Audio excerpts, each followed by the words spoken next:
The gleaming boardroom at Marlowe-Pacific's San Francisco headquarters hummed with tension. Senior executives adjusted their silk ties, flipping through briefing packets about a surprise merger offer from Cresswell Hart. My older sister, Vanessa Marlowe, now CFO, sat confidently at the end of the sleek glass table, already basking in the glow of a victory she assumed was hers. I moved silently near the catering cart, lining up porcelain cups and imported creamers just as I had every morning for the past 2 years. My tailored navy shift dress and clean ponytail kept me inconspicuous, just the administrative assistant, an afterthought to the corporate elite. Alyssa, Vanessa called, not glancing up from her tablet. Make sure it's the Ethiopian roast this time. Cresswell's team has taste. Don't serve them the junk we had last week. If only she knew that the junk had been my own doing, an experiment in observation. How people treated the invisible ones always told the real story. Of course, Miss Marlowe, I said calmly, preparing the premium roast I'd sourced myself from my own private label cafe chain. The boardroom filled quickly. Dad, technically retired but still executive chair, took his seat at the head of the table, nodding at Vanessa with pride. The prodigal daughter turned finance queen. The one who'd stayed loyal when I'd left at 26 to build something of my own. Everyone ready? He asked, folding his hands. Cresswell Hart plays hardball. Their CEO is known for ruthless negotiation. I nearly laughed. They had no idea just how ruthless I'd become. We're ready, Vanessa said confidently. They're desperate to merge. We'll push our terms hard. Don't worry, Dad. The numbers she held? All manipulated. Cresswell's real financials had been scrubbed, restructured, and reframed by me. Alyssa, Vanessa barked, snapping her fingers. Coffee? And try not to make a mess like last time. Last time had been 2 years ago. My first day, trembling from nerves as I quietly re-entered the empire that had once dismissed me. No one had recognized the youngest Marlowe daughter. Today they were about to find out who truly controlled this deal.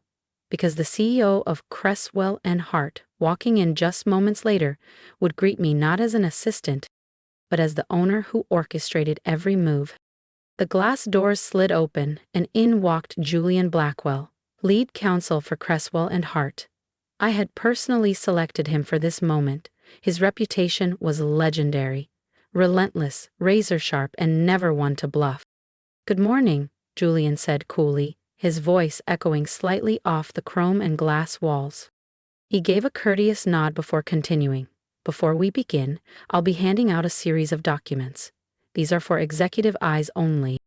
A heavy silence fell as he distributed thick black folders stamped with Confidential Strategic Acquisition Review. The air shifted. No one spoke. We're on a tight timeline, Vanessa snapped. Where's your CEO? We were told they'd be present today. Julian raised an eyebrow, then smiled faintly. They are. He turned slightly toward the back of the room.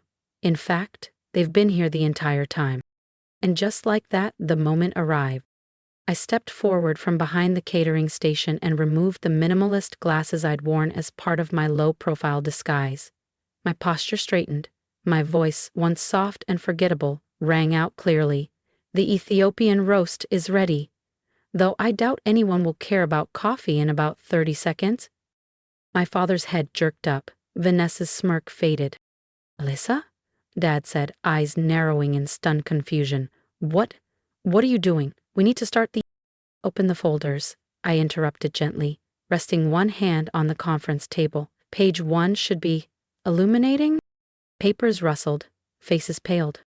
Vanessa's hand froze mid-turn. This? No. This isn't accurate, she muttered, scanning the sheets again. This is... Rio, I finished for her. Cresswell Hart. Privately held. Majority owned and controlled by Alyssa Marlowe. I gave them a calm, practiced smile. Or, as the business world knows me, A.J. Marlowe, CEO. Dad's lips parted, but no sound came. He stared at the page like it had personally betrayed him. You've been, here, all this time, a secretary. Administrative assistant, I corrected, sliding into the chair at the head of the table, his old seat. Yes. Watching, learning, noticing which people do the work and which ones just take the credit. You ghosted after college, Vanessa said, her voice rising. Moved to the Rockies or something to find yourself? I did, I said calmly, and while you were soaking up praise for doubling profits on paper, I was building one of the most aggressive equity firms in the Western U.S. I placed another folder on the table. Now let's talk about what your actual books say. Or have you just been shifting numbers around and praying no one would trace the shell companies you created? I asked, my voice calm, surgical. Vanessa's face went from crimson to ghost white. That's right, sister dear, I know about all of them. The fake subsidiaries, the layered debt vehicles, the creative accounting that made her look like a finance prodigy. Dad, she turned to our father, eyes wide with betrayal. You can't let her do this. She abandoned the company, abandoned us. But he didn't say a word.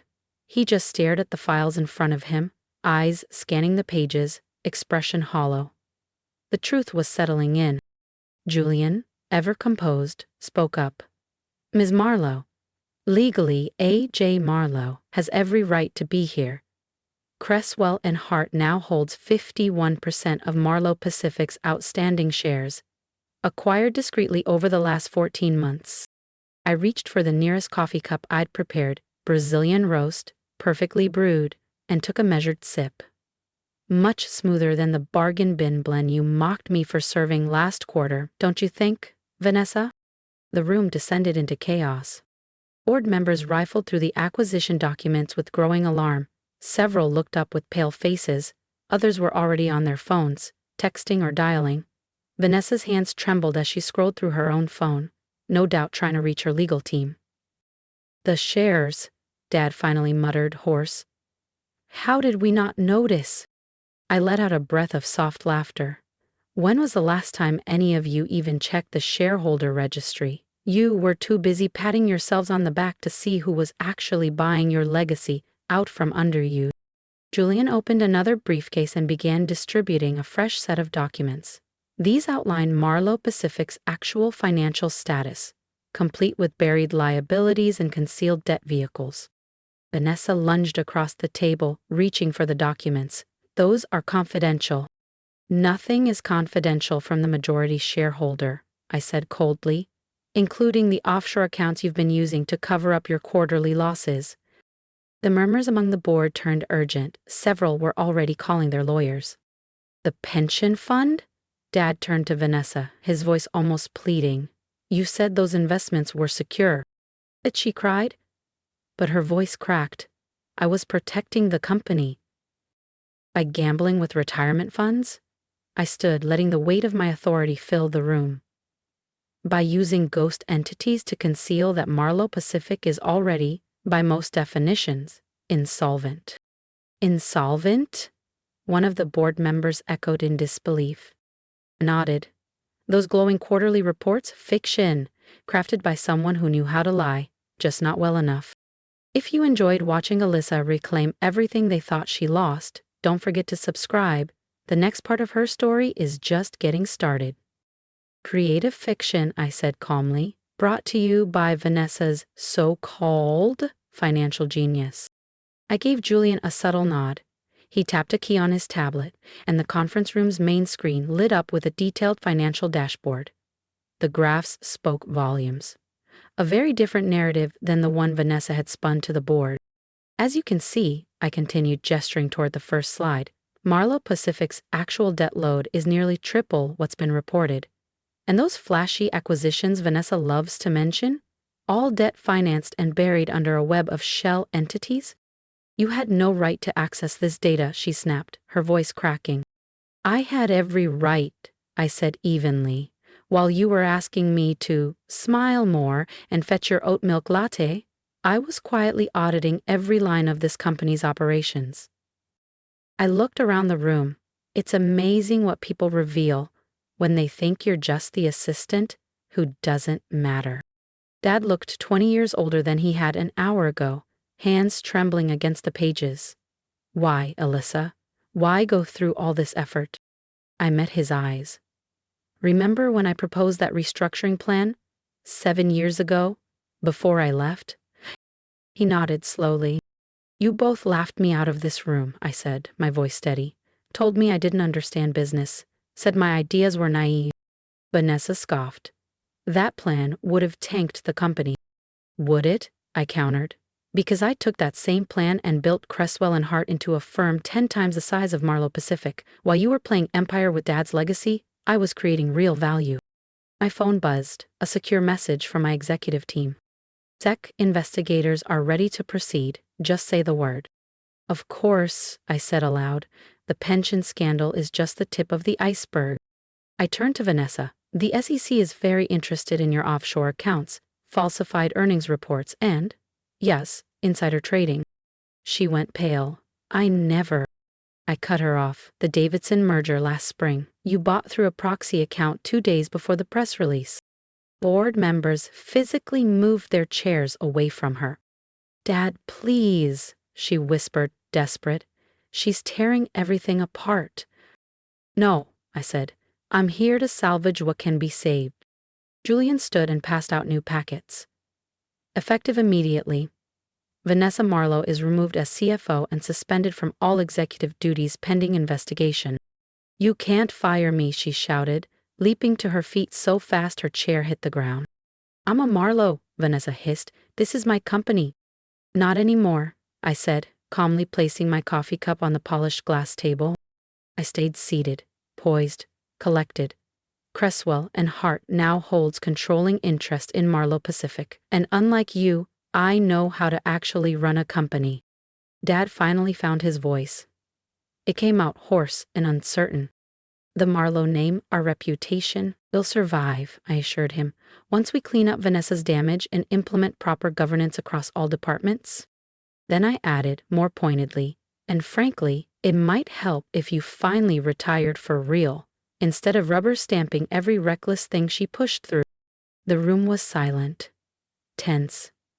The only sound was the faint rustle of paper as board members kept flipping through the reports that outlined Vanessa's manipulations in stark detail. Own one thing, I said, lifting my cup once more.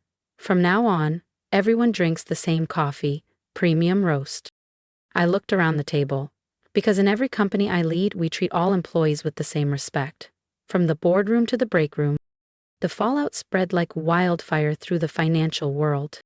By midday, Marlowe-Pacific's stock had been temporarily suspended from trading, as the market scrambled to process the truth behind the sudden power shift. News vans and financial journalists packed the building lobby, buzzing over headlines about the utter who turned out to be the hidden force behind Cresswell and Hart. I sat alone in my new office, Vanessa's old corner suite, skimming the latest forensic reports. They were worse than I'd expected. Ms. Marlowe, Julian said, entering with another stack of documents. The SEC is ready to move forward. Charges are being drafted. They're especially focused on the pension fund. Of course they are, I murmured, eyes narrowing. I thought of the hundreds of employees whose futures had been put at risk. Make sure they get everything they need. My phone buzzed again and again. Suddenly, I had family. Mom, call us, sweetheart. We need to understand.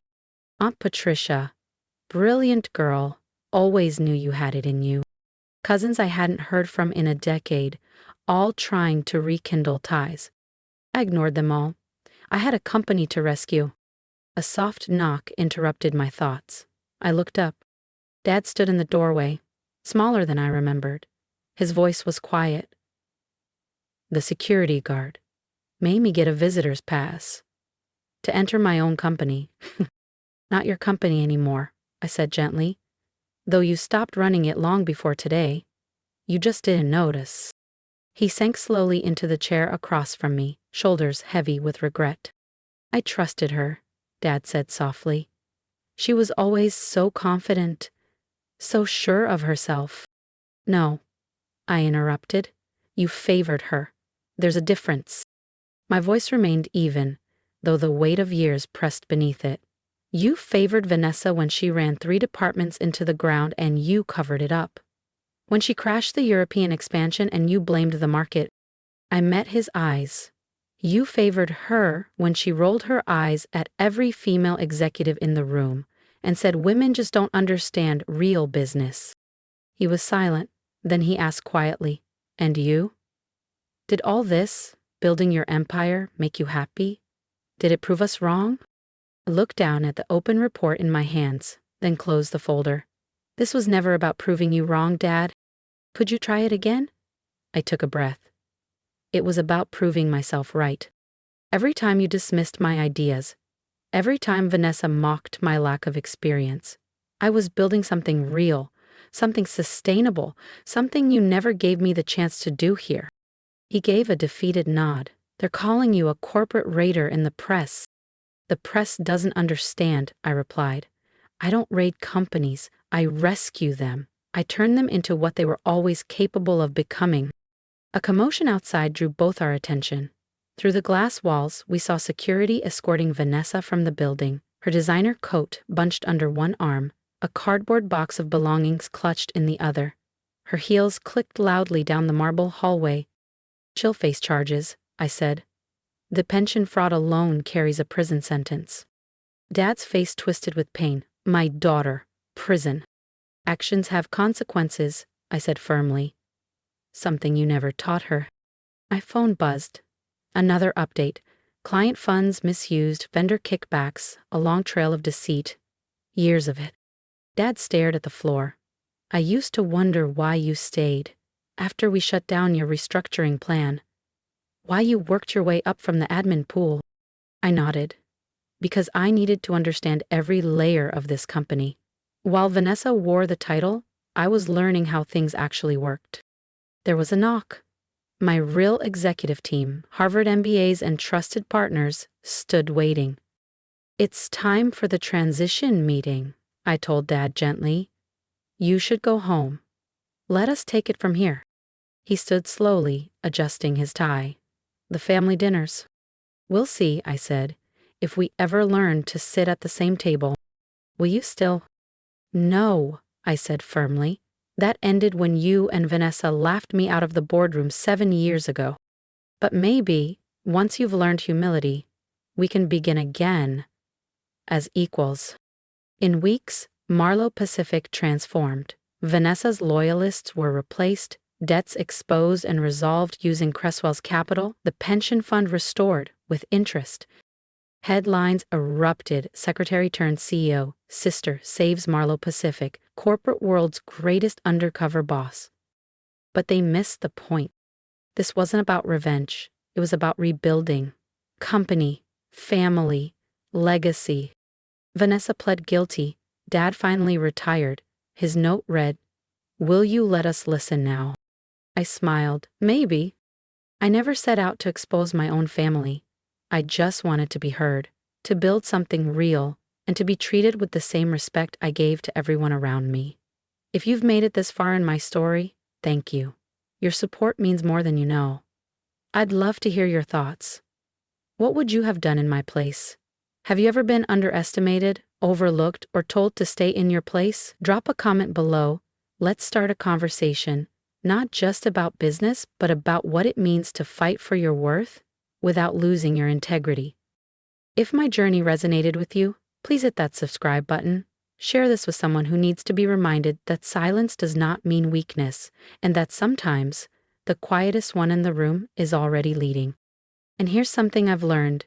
Don't wait for permission to be powerful. Observe, learn, build, stay kind, but stay sharp. Whether you're running a business or just trying to rebuild yourself, know this. Your story isn't over. It's just getting started. Let's grow together.